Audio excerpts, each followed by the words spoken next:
So the first step to do this tape mod is to actually open up the keyboard. So what we're gonna do first is we're gonna take off all the keycaps.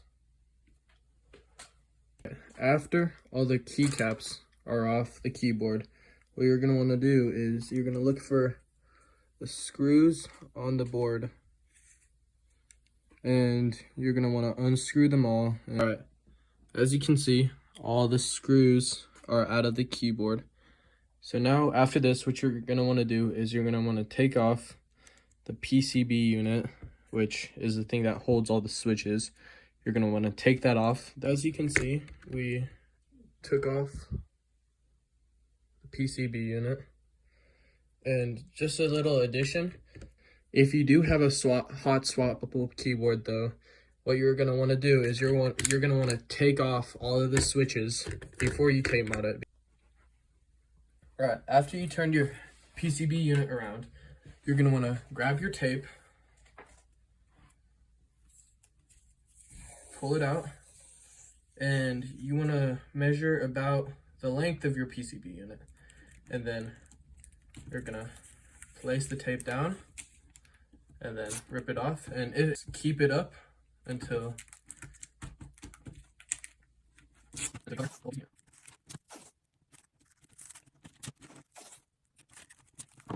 so we got our first layer done.